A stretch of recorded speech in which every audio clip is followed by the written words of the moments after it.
Taong 1985, sa isang baryo sa bayan ng Pola, Oriental Mindoro, kung saan ay napapabalita ang pagkakaroon ng mga taong labas na naghahatid ng takot sa mga naninirahan doon dahil may mga sandaling pumapasok na sila sa mga bahay upang kunin ang kanilang mga pakikinabangan. Maging ang mga natives o katutubo ay takot sa mga tulisan dahil sila man ay nililigalig at pinagnanakawan. Kaya naman, pagsapit ng dilim o bago pa pumatak ang ika-6 ng hapon, ay kailangan nasa kani-kanilang bahay na ang mga kabataan dahil sila man ay hindi ligtas sa mga masasamang loob. Lalo na't ang huling balita ay hindi lang mga tulisan ang mga taong namumugad sa kagubatan, kundi mga nilalang din ito na kampon ng kadiliman, mga aswang na ang layunin ay maghatid ng lagim at takot. Ang lipulin ang mga tao upang sila ang siyang maghari sa lugar na kanilang pinagkukutaan. Mag-aalas 8 na yon ng gabi, ang magkaibigang sina Obet at Goyong na parehong nasa edad 10 ay wala pa sa kani-kanilang bahay, kundi kasalukuyang binabagtas pa nila ang daan pa uwi sa kanila. Inabot sila ng gabi sa panonood ng palabas sa Betamax sa Karatig Baryo at nagbayad sila ng 50 sentimos. Ang Betamax ay katulad ng VHS player na naging CD player kung saan ay mapapanood ang iba't ibang pelikula.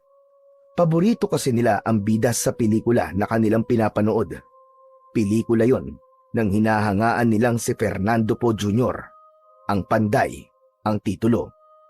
Lumang pelikula yon dahil taong 1980 pa ipinalabas sa mga sinihan. Subalit sa probinsya ay tila bago yon, lalo na kung noon lang mapapanood. Nagkataon na ang naturang pelikula ay ang pakikipagsapalaran ni Flavio na karakter ni FPJ doon sa pelikula. Nakipaglaban siya sa mga kampon ng kadiliman, gaya ng mga aswang at ni Lizardo at ng iba't ibang maligno mula sa kadiliman. Kaya naman, habang naglalakad ang dalawang bata, ay tila binabalot na ng kaba at takot ang kanilang mga dibdib dahil naaalala nila ang mga eksena sa pelikulang Ang Panday. Pakiramdam nila ay nakasunod sa kanila ang mga aswang at maligno na nasa pelikula. Kaya ang kulang na lamang ay magpakita sa kanila si Panday upang ipagtanggol at tulungan sila sa kung anong pwedeng mangyari. Mabilis ang mga akbang ng batang sina Obet at Goyong habang papauwi sa kanila. Maglalakad pa sila ng halos 2 kilometro bago pa nila marating ang kani-kanilang tahanan. Buisit talaga yan oh. Kung bakit kasi ang tagal bago inumpisahan yung pagpapalabas sa Betamax ng pelikula ni Panday eh. Ginabi na tuloy tayo ng gusto. Oo nga eh. Paano? Ang tagal dumating ng baterya na gagamitin. Malas kasi nag-brown out pa. Pero buti na lang nagawa nila kagad ng paraan, no? Ang gara talaga ng palabas na yun. Ang husay ni Panday. Ang husay makipag-espadahan, no? Oo nga eh. Lahat ng mga kampo ng kadiliman, tepok talaga. Jack, maiinggit yung mga kalaro natin kapag nagkwento tayo sa kanila. Patuloy sa paglalakad ang dalawang bata at pilit na inaalis ang nararamdamang takot, kaya nagkwekwentuhan na lamang sila. Subalit habang naglalakad sila, ay may naramdaman silang tila kaluskos sa gawing damuhan na sumasabay sa kanilang paglalakad. Goyong, naririnig mo ba yun? Oo nga, parang may sumasabay sa atin sa paglalakad ah. Andyan sa madamong bahagi ng daan. Oo nga eh. Ano kaya yun, Goyong? Hindi ko rin alam, Obet. Hindi kaya katulad yun dun sa palabas na napanood natin? Yung nilalang na dumadaan sa ilalim ng lupa? Hindi kaya aswang yun at sinusundan tayo, Obet? Tama na. Natatakot na ako eh. Ikaw kasi ito nagpasimula eh. Kung ano-ano sinasabi mo eh, yan tuloy. Naku po, Diyos ko.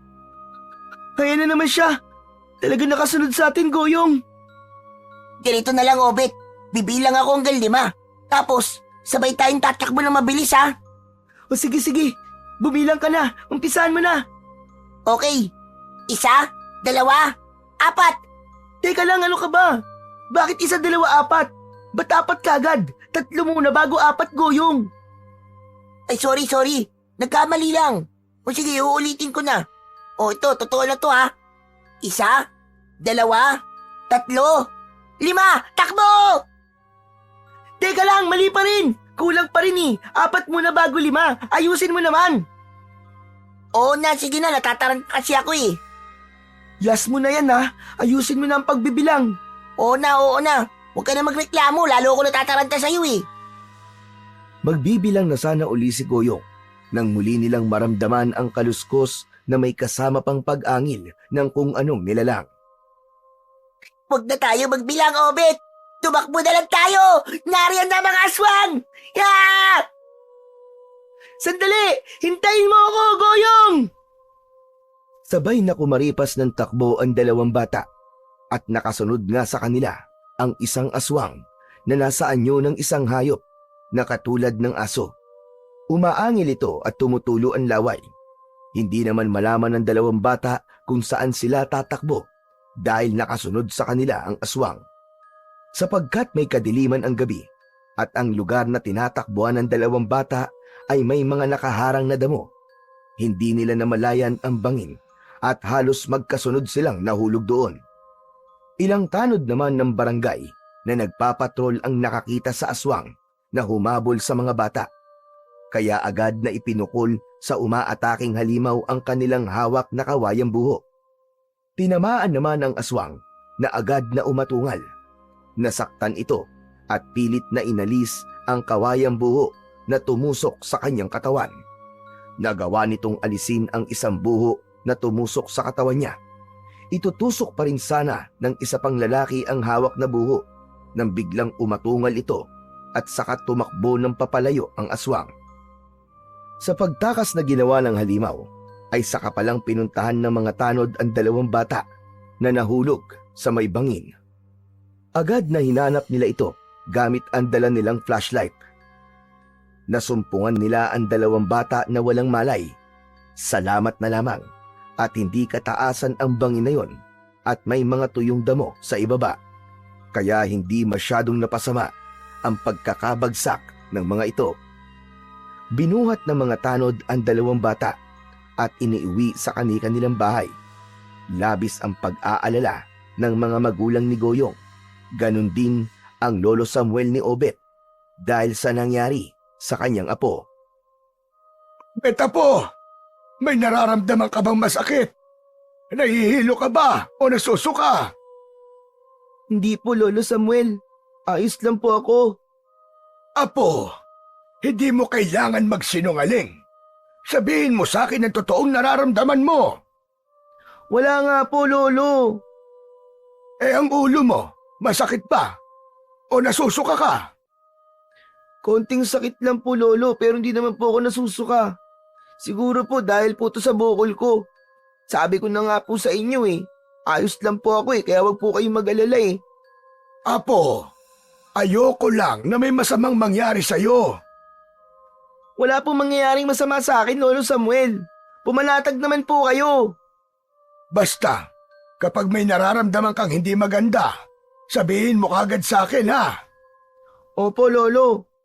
Kasalanan po kasi ito ng aswang na yun Sigurado ka bang aswang ang umabol sa inyo ni Goyong? Opo, Lolo. Hindi po ako maaaring magkamali. Sigurado po ako 100% po. Ang mga tulisan sa bundok, maaaring sila ngayon. Dahil ang sabi, mga aswang din sila. Dapat po. Mahuli na po ang mga yun Kasi kawawa po ang mga tao mabibiktima nila. Wala pong kalaban-laban tapos papatayin po nila. Tama ka po. Pero hindi magiging madali. Lalo na't hindi pagkaraniwang nilalang ang mga aswang na yon. Isa pa, wala ring may alam kung saan sa gubat sila nanganganlong.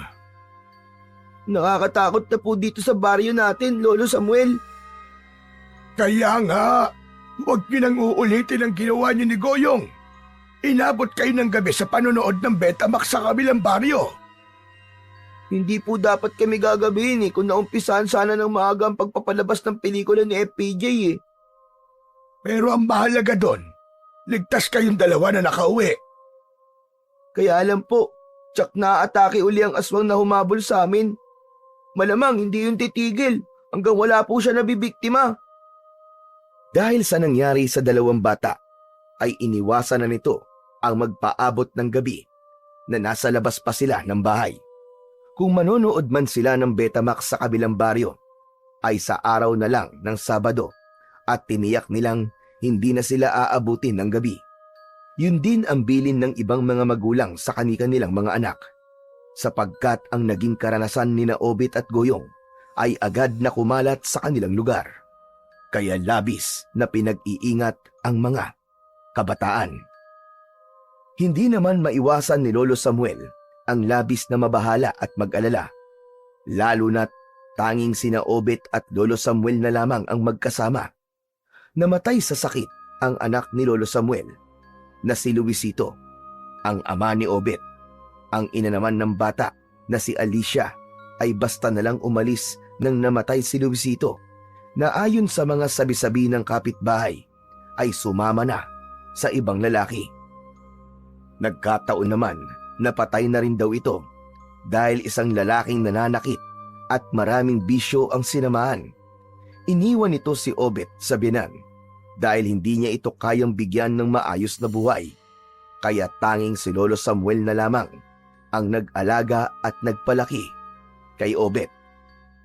Samantala, dahil nga sa naging karanasan ni Goyong at Obet, ay nalimitahan ang mga ito upang dumayo uli sa kabilang baryo at manood ng pelikula sa Betamax.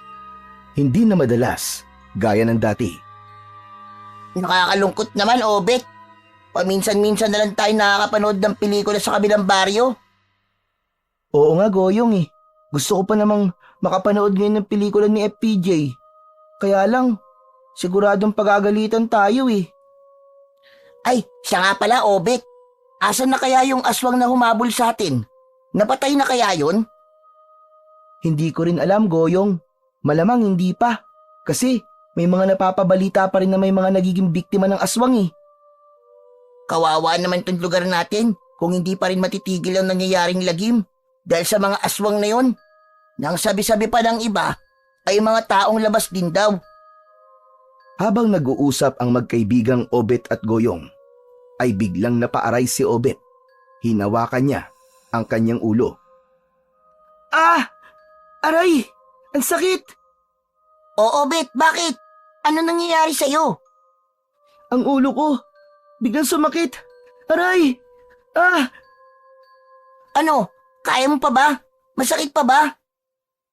Hindi. Medyo nawawala na. Acting mo lang yata yan eh. Sakit-sakitan no? Bakit? Sasali ka ba sa drama club dun sa school? Ang sama naman nito. Totoong sumasakit ang ulo ko. Sandali, Goyong ha. Huwag kang gagalaw. Akin ang kamay mo. Akin na. Oy, ikaw Obet ha. Nababading ka na sa akin ha. Ba't gusto mong hawakan ng kamay ko? Ang dami mong pang sinasabi. Basta akin ang kamay mo. O ayan na nga. Dahan-dahan lang sa paghawak. Ala, ang kapal ng kalyo ng kamay mo. Uy, ayos ka rin ah. Pinintasan mo pa ang kamay ko ah. Joke lang. Huwag ka maingay. May nararamdaman ako. May nakikita ako. Weh, anong nakikita mo? Samantalang pinipikit mo nga mga mata mo. Nagkakamali ka. May nakikita ako sa isipan ko. Sa balintanaw ko. Habang hawak ko ang kamay mo. Ano nakikita mo, Obet? Merong hindi magandang mangyayari, Goyong. Delikado. At posibleng mapahamak ka. Ano? Ano bang sinasabi mo, Obet? May mamamatay na malapit sa tirahan nyo. Isang matandang babae. Sasalakayin siya ng aswang. Hoy, ano ba sinasabi mo dyan, Obet? Teka, may matandang babae nga kaming kapitbahay, si Aling Maring. Nag-iisa lang yun sa bahay niya. Wag na wag mong pupuntahan kapag narinig niyo ang paghingi niya ng tulong. Aba, bakit naman? mababaling sa sino mang tutulong sa kanya ang galit ng halimaw at maging ang tutulong ay mamamatay din. Maloko ka rin no? O ano-ano sinasabi mo Siguro dahil sa panonood dati ng pelikulang katatakutan Kaya nag-iimbento ka Hanip ang lawak ng imahinasyon mo Hindi Goyong, hindi imahinasyon to. Kitang-kita ko talaga at totoong totoo. Kaya sabi ko nga sa'yo, huwag kang makikialam kahit na sino sa pamilya nyo. Kung hindi, mapapahamak kayo. Bahala ka nga, Obit. O ano-ano sinasabi mo. Nananakot ka pa. Goyong, sundin mo na lang ang sinasabi ko sa'yo para din ito sa kaligtasan yung lahat. Naghiwalay na ang dalawang bata, subalit hindi maalis sa isip ni Goyong ang sinabi ng kaibigang si Obet. Hindi rin niya yon ipinaalam sa kanyang mga magulang dahil baka kung anong sabihin ng mga ito. Maghahating gabi na, hindi pa natutulog si Goyong at ang kanyang mga kasama sa bahay. Nakarinig ang mga magulang ng bata na tila sigaw at humihingi ng tulong. Hala, sigaw ni Aling Maring yun May kung anong nangyayari sa kanya. Bigla niyang naalala ang sinabi ni Obet. Tila nagkatotoo yata ang mga sinabi ng kanyang kaibigan. Nakita niya na gustong lumabas ng bahay ng kanyang ama, subalit hinarangan niya ito at pinagbawalang lumabas.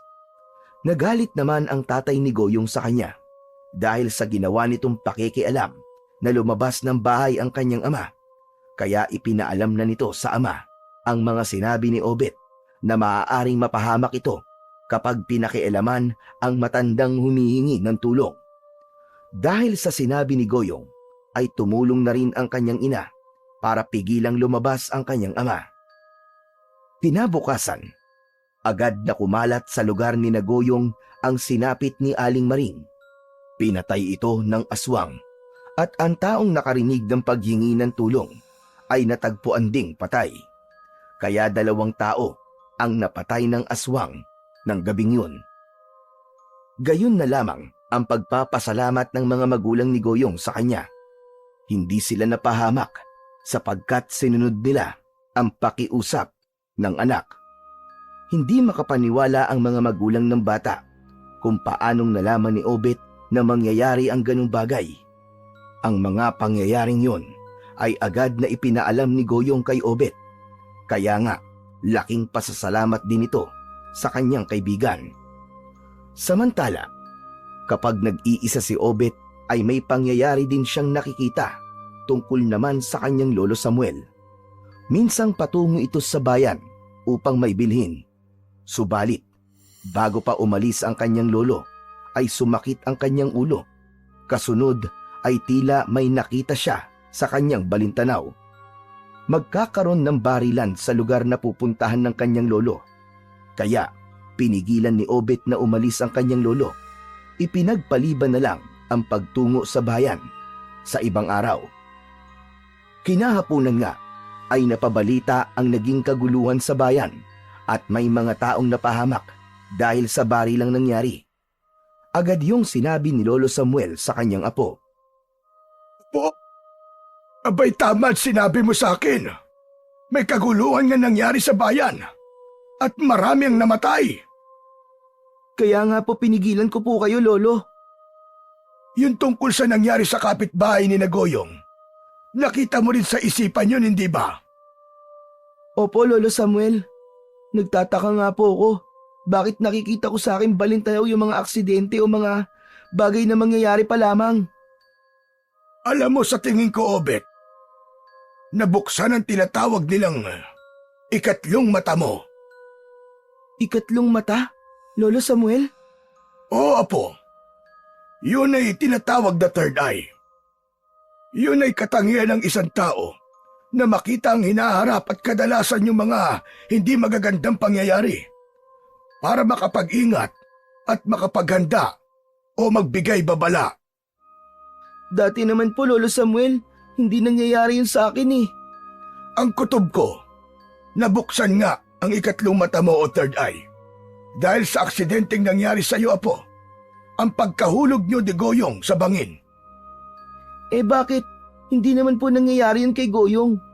Wala po siyang nakikitang katulad ng sa akin. Hindi lahat ng tao ay nabibiyayaan ng ganyang katangian na po, kundi pili lamang.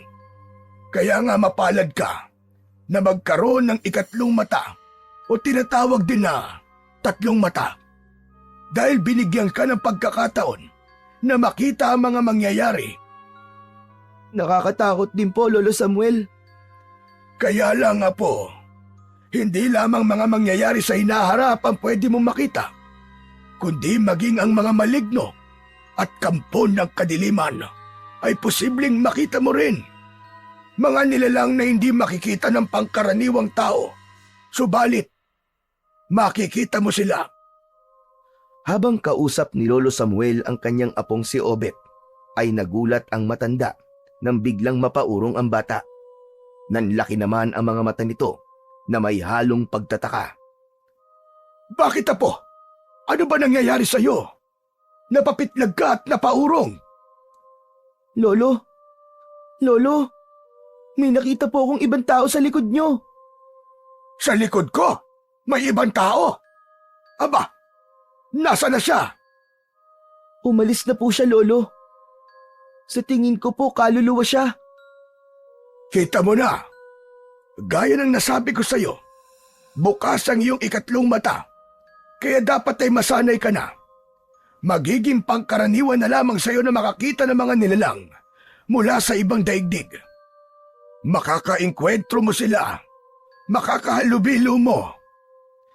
Nakakatakot din po pala magkaroon po ng ikatlong mata, Lolo.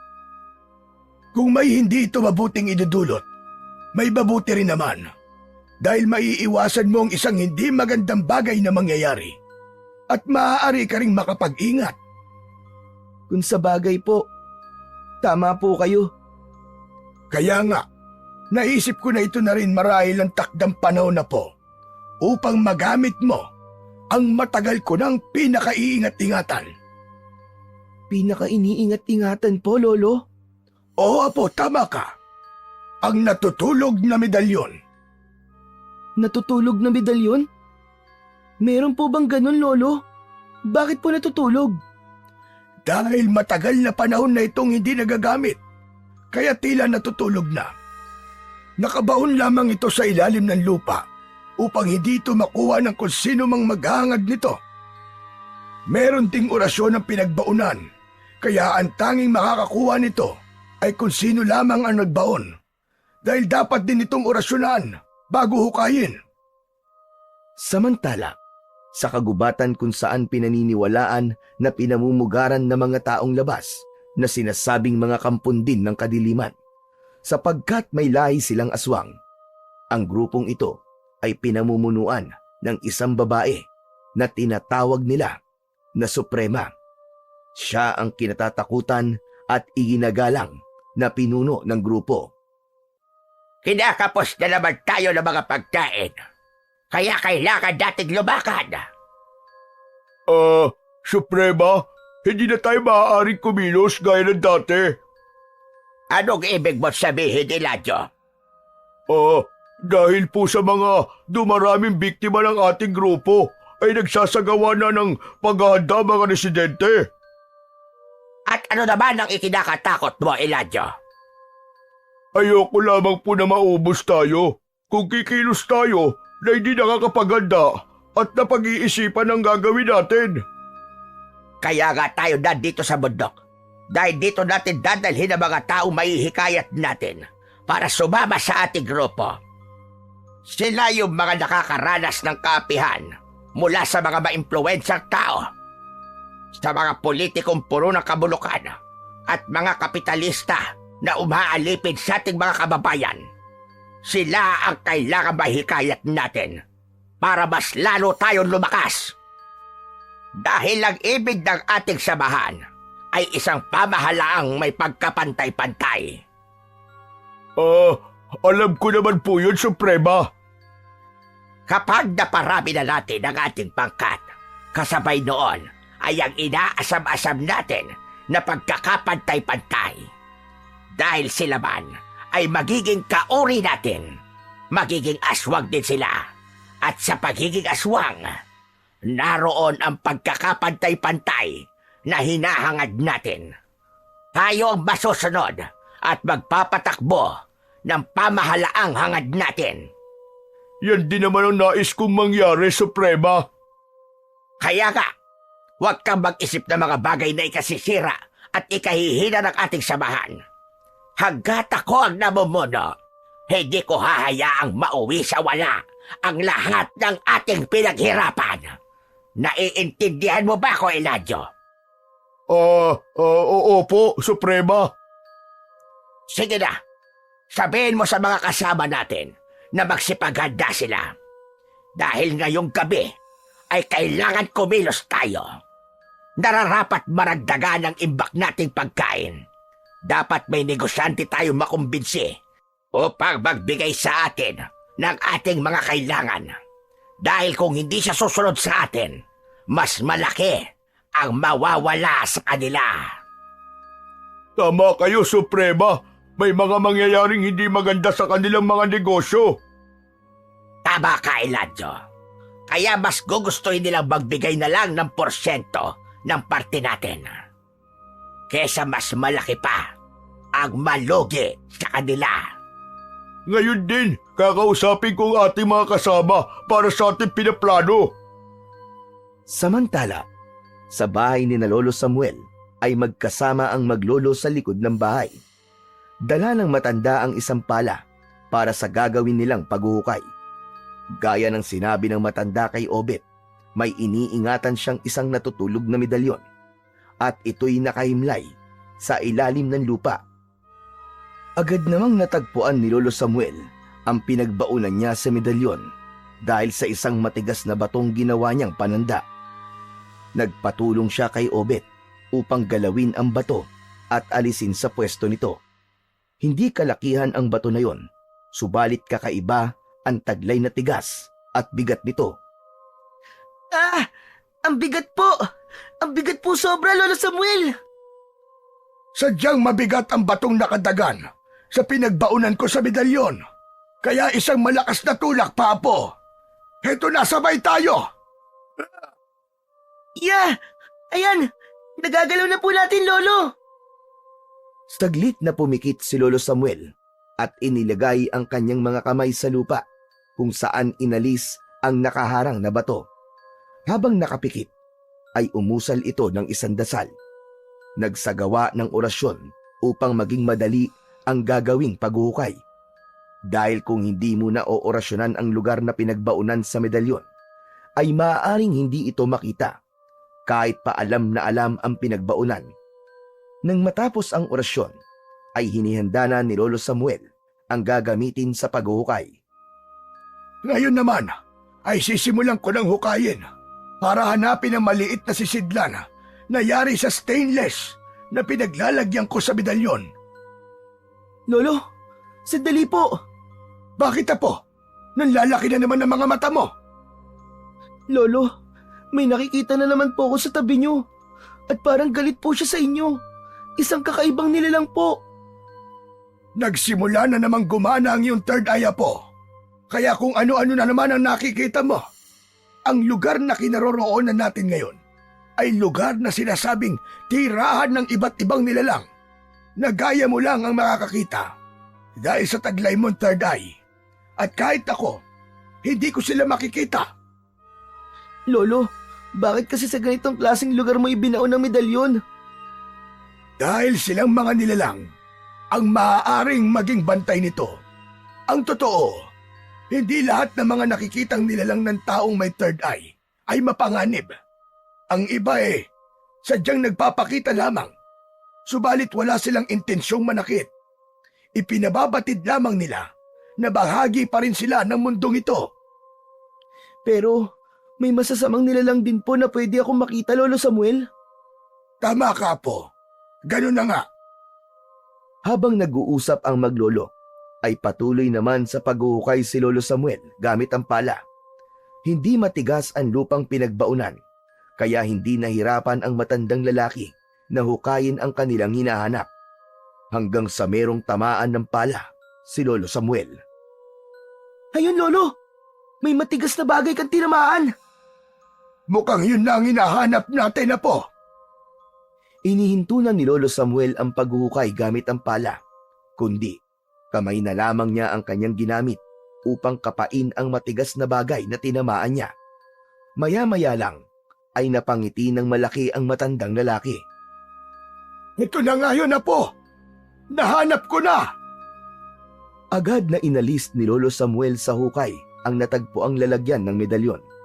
Tinanggal at pinagpaganyon upang maalis ang nakadikit panlupa. Binuksan yun ni Lolo Samuel at bumulaga sa maglolo ang medalyon. Tatsulok ang hugis nito at may tila matang nakaukit sa gitna. Ang nakaukit na mata ay may kumikislap na batong nakabaon na berde ang kulay. Isang pambihirang mutya. Lolo Samuel, ang ganda po sobra ng medalyon na yan. Bigay po ba sa inyo yan ng inyong tatay? Ang totoo, Apo, hindi sa akin ang medalyon na ito. At lalong hindi ko rin ito minana. Eh kanino po ba yan? Iniwan ito sa akin ng yung Lola Isidra. Siya ang tunay na nagmamay-ari nito. Bago siya nalagutan ng hininga, ay ibinigay niya sa akin at mahigpit na ibinilin na iingatan ko ito. Dahil merong mga nilalang na hahanapin ito at magkakainteres para kunin. Kaya niyo po ba ibinaon, Lolo? Oo, Apo. Dahil ito ang tanging naiwang alaala sa akin ng yan Lola Isidra. At natakot akong mawala ito sa akin. Kaya pinili ko na lamang na ibaon. Sapagkat hindi ko makikita ang nilalang na posible kong makainkwentro na aagaw nito. Dahil wala naman akong ikatlong mata ng kagaya ng sayo. Kaya mahirap para sa akin na ito ay protektahan. Ibig niyo po bang sabihin, may ikatlong mata din po ang lola ko? Oo, Apo.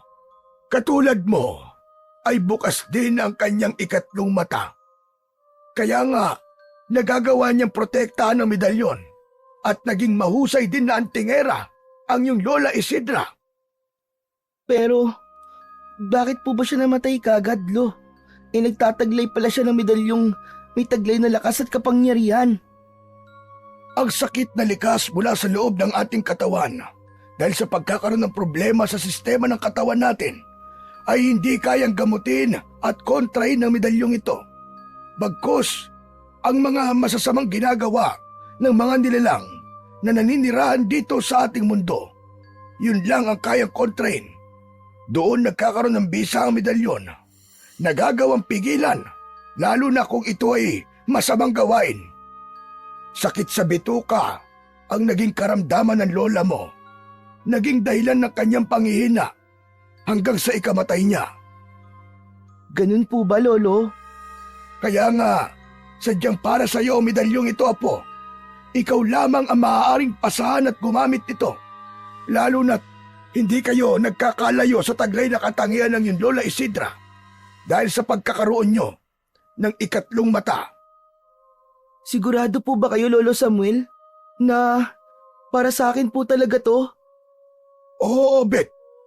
Kung buhay lamang ang lola mo, siyak na yun din ang gagawin niya. Ipapasa sa iyo itong medalyon. Kaya ngayon ay isusuot ko na to sa iyo bilang pagpasa sa iyo. Tinanggap yun ni Obed. Pagkasuot na pagkasuot ay biglang nanginig ang katawan ng bata. Nabahala naman at nataranta si Lolo Samuel. Hindi rin niya alam kung bakit nangyari yun sa kanyang apo. Wala siyang ideya kung bakit nanginig si Obed. Subalit saglit pa ay biglang huminto sa panginginig ang katawan ni Obed. Bigla na lamang itong kumalma. Obed, Apo!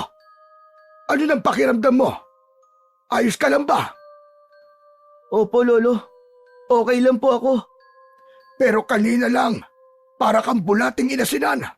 Nanginginig ka. Parang may sakit ka na tigbak. May malakas na enerhiya po kasing bigla pong pumasok sa katawan ko, Lolo. Ang lakas at bisa ng medalyon, yun marahil ang pumasok sa katawan mo. Ibig lang sabihin, ay match ang medalyon sa katangiang taglay mo. Ngayong ako na po nagtataglay sa medalyong ito, Lolo. Ano po ang gagawin ko?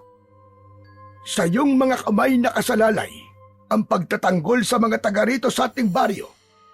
Ikaw na ang inaasahan para harapin ang masasamang nilalang. Lalo na ang mga kampon ng kadiliman, Apo. Ikaw ang bagong tagapagtanggol. Kusang papasok sa katawan mo ang iba't ibang kakayahan at katangian.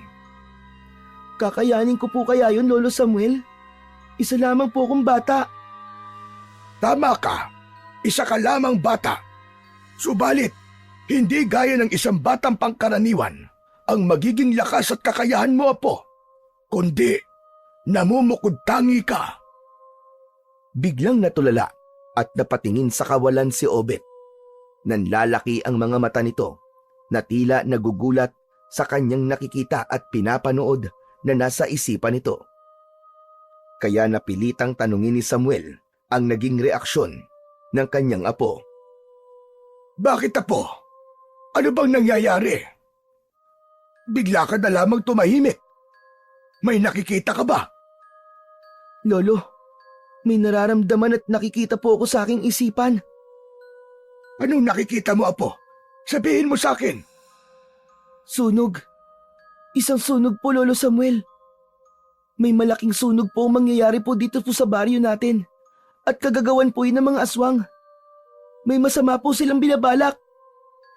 Hindi yun dapat mangyari. Maraming mapapahamak. Tama po kayo, Lolo. May masamang plano ang mga kampo ng kadiliman. Sasamahan kita, Apo. Dapat maipaalam kagad natin yung kay Kapitan. Dahil nag-aalala at nais magmalasakit ni Lolo Samuel sa mga kababaryo niya, inilapit niya sa kapitan ang mga pangitain na nakikita ni Obet. Ngunit sa halip na pakinggan silang maglolo, ay pinagtawanan pa siya ng kapitan. Ano ba sinasabi mo, Mang Samuel? Gusto mo yata bigyan lamang ng alalahanin ng mga taga rito sa atin? Iyon po ang pangitain na nakita ng aking apo. Na gusto mo paniwalaan ko, ganun ba, Mang Samuel? Tumatanda kaya ng paurong. Hindi ko kailangan basta paniwalaan ang mga sinasabi mo. Aba, at ginagawa mo pang kasabwat ang iyong apo sa mga kalokohan mong yan. Hindi po yun kalokohan, Kapitan. Ang hangad lang po namin ng lolo ko ay ang kaligtasan ng mga kababaryo natin. Dahil ayoko po sila mapahamak. Alam niyo, mabuti pa umalis na lamang kayo. Mang Samuel, hindi niyo mapipilit ang gusto niyo. Kapitan, maniwala po kayo. Ganun po talaga ang nakita ko at marami mga kababaryo po natin na mamamatay ng dahil po sa sunog na yun. Obet, pati ba naman ikaw? Gusto mo akong makumbinsi?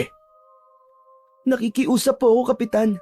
Sana po gumawa po kayo ng paraan at tadlagan ang pagdating ng mga kampo ng kadiliman para walang tao mapahamak.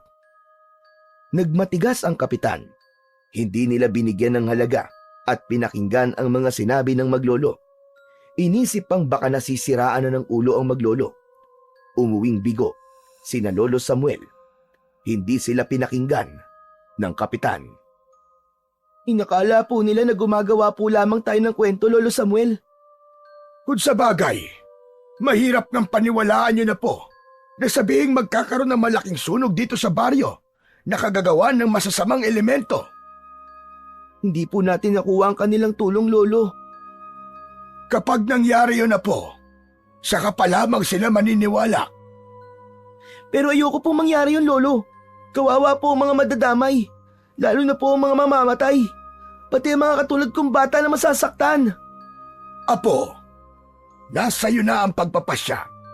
Total, may mga nakikita ka na hindi namin nakikita. Ang medalyon ay nasa pag-iingat mo na rin. Kaya, ipinauubaya ko na sa iyo ang pagpapasya, po. Ikaw na ang bahala. Malaking tiwala ko sa iyo. Hindi na nakasagot pa si Obet sa sinabi ng kanyang lolo Samuel. Ang mga binitiwan na salita ng kanyang lolo ay pagpapahayag lamang ng malaking pagtitiwala sa kanyang magagawa. Kaya ng mga sumunod na gabi ay hindi na halos makapagtulog si Obet. Nag-aabang siya, nagbabantay sa mga pwedeng mangyari na ihahatid ng mga kampon ng kadiliman. Hindi ako dapat matakot. Kakayanin kong harapin ng mga aswang na manggugulo dito sa baryo namin. Lalo na kung magdadala sila ng trahedya at takot sa mga tao. Hindi ko yun dapat payagan. Nang mga sumunod na araw sa kagubatan, maliwanag ang binibigay ng sinag ng buwan.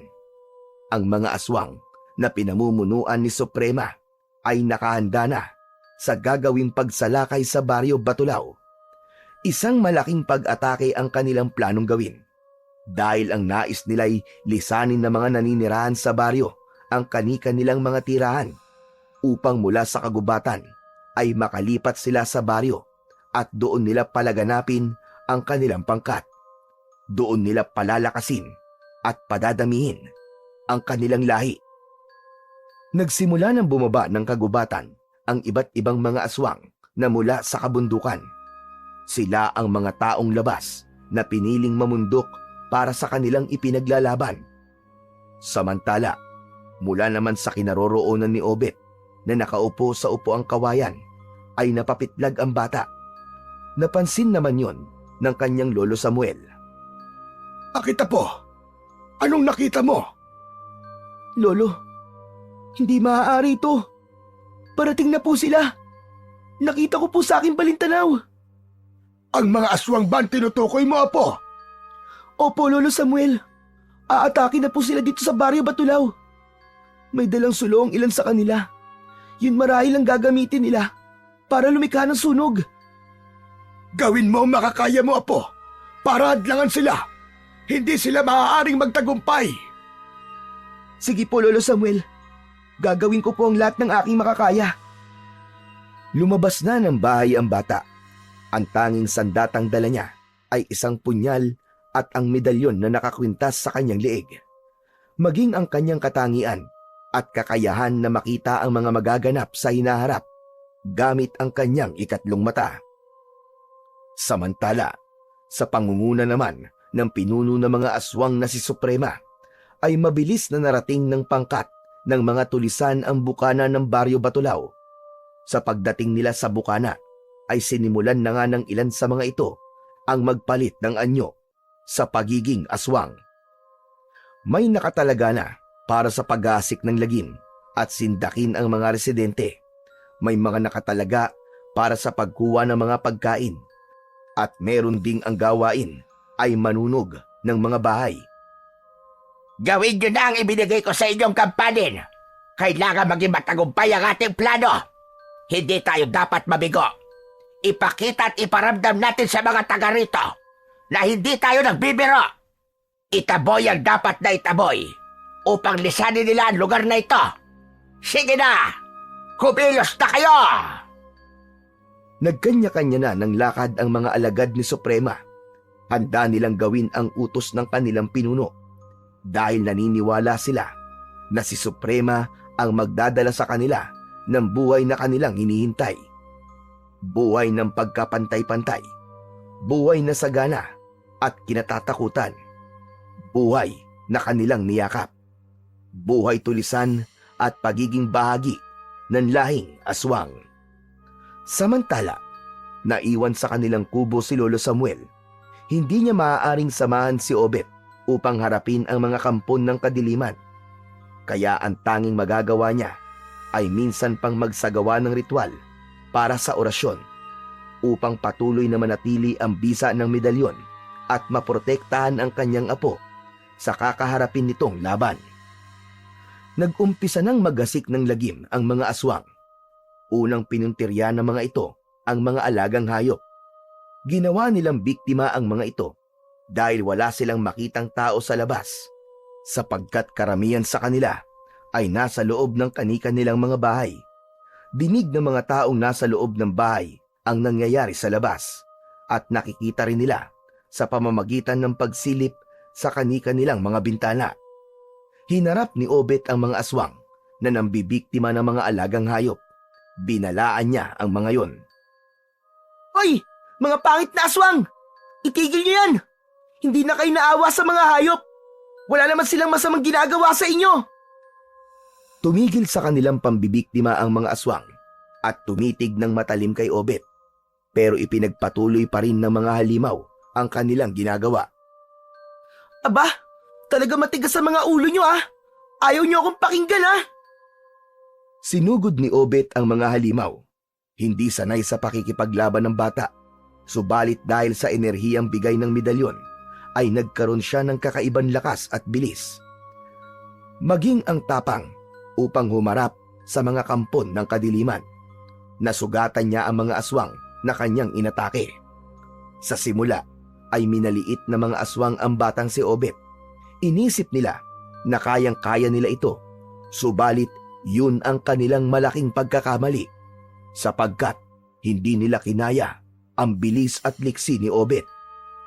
Bukod sa grupo ng mga aswang na lumalapa sa mga alagang hayop, ay hinarap din ni Obet ang isang grupo na nanloloob at kumukuha ng mga gamit at pera ng mga residente. Hinarang niya ang mga yon. Mga demonyo kayo! Hindi na kayo naawa sa mga taong ninanakawan nyo!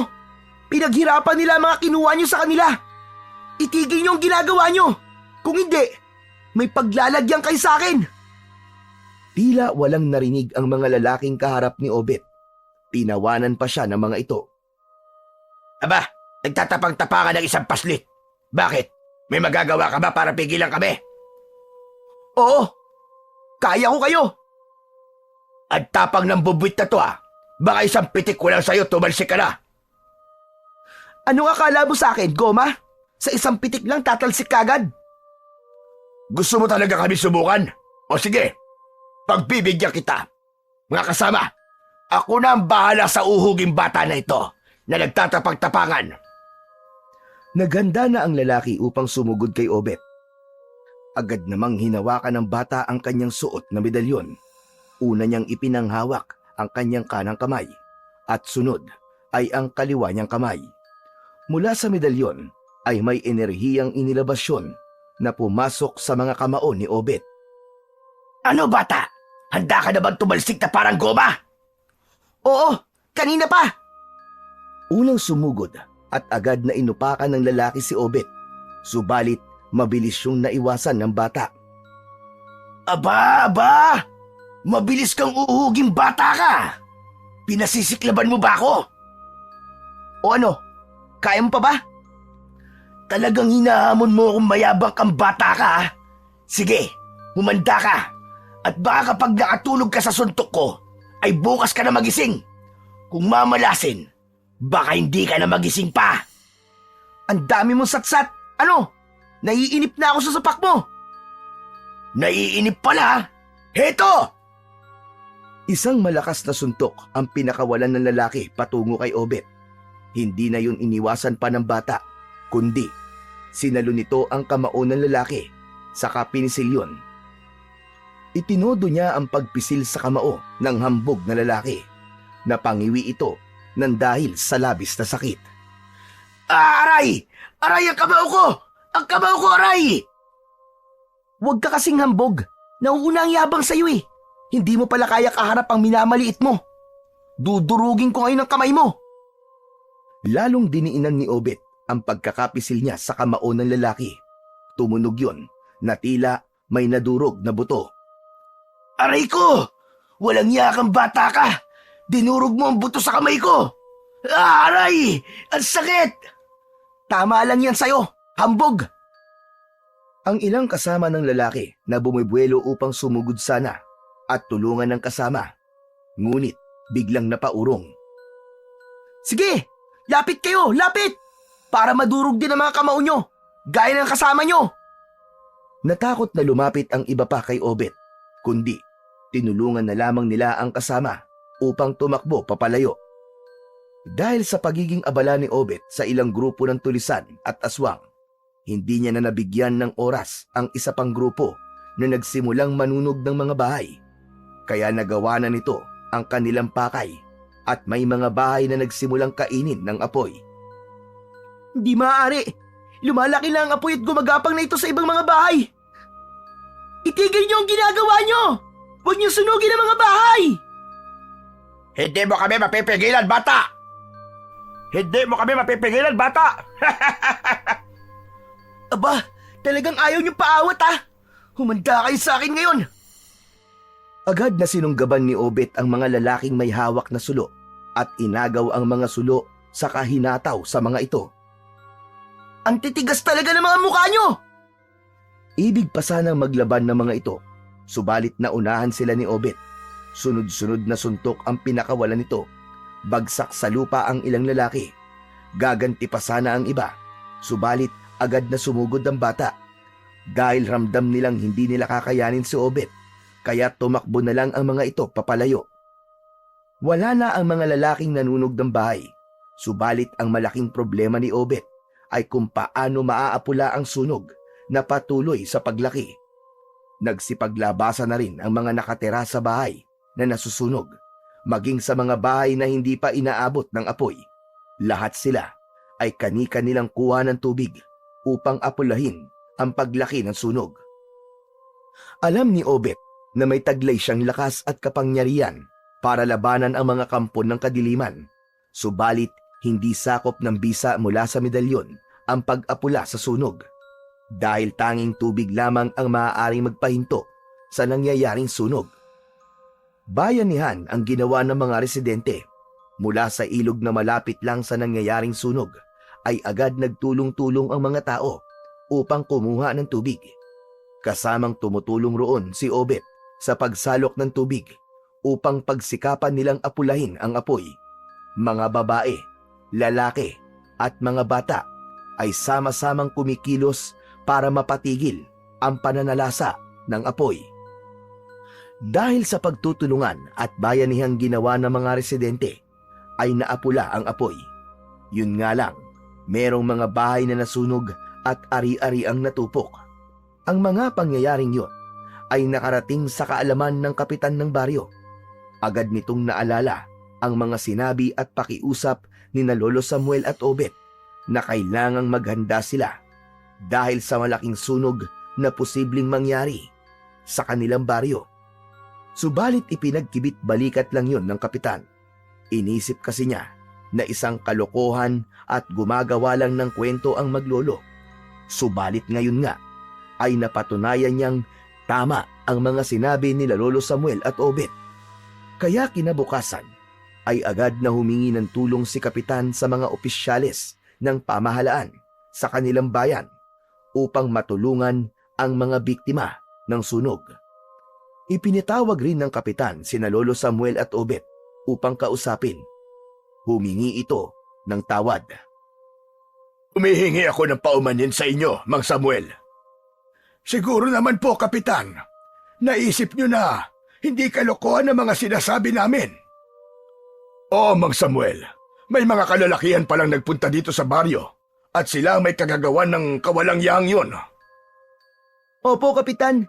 May masama po silang plano sa baryo at gagawin po nila ang lahat para sirain ang lugar na to, para wasakin at iwan ng mga tao tong lugar. Bakit ba marami kang nalalaman, Obet? Nahihiwagaan na ako sa iyo, ah. Kapitan, sabi nga ng apo ko sa inyo, nakikita ng apo ko ang mangyayari sa hinaharap. Lalo na yung mga sakunang pwedeng ikapahamak ng mga taga rito sa ating baryo. Mangyaring, hindi kagad kasi ako naniniwala sa mga sinasabing third eye na yan. Ngayon, Kapitan, panahon na para maniwala kayo dahil pinatutunayan nyo ng aking apong si Obet. Pero hindi po namin kayo pipilitin, Kapitan.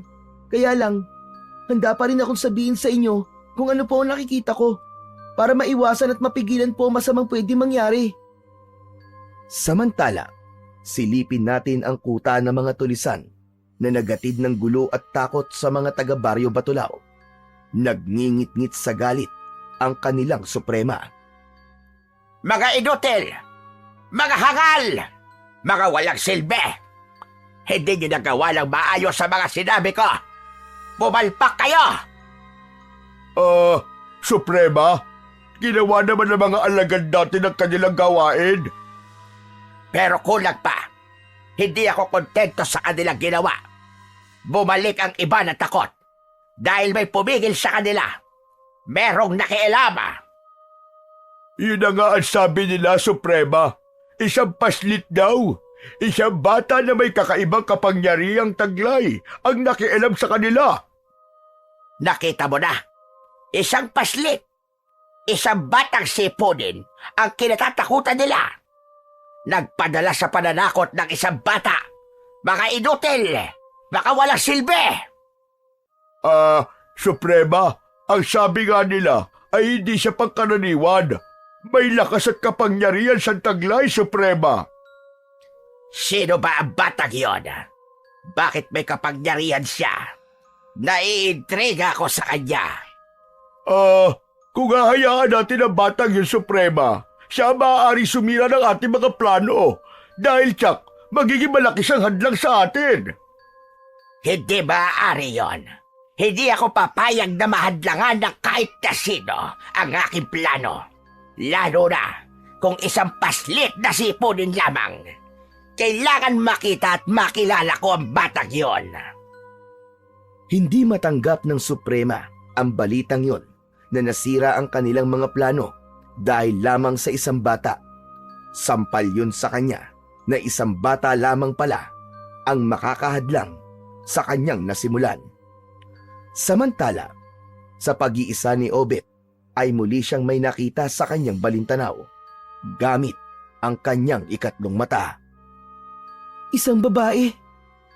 Isang babae pala ang pinuno ng mga aswang na yon. Isang matandang babae. Yung bang nakita mo, Apo?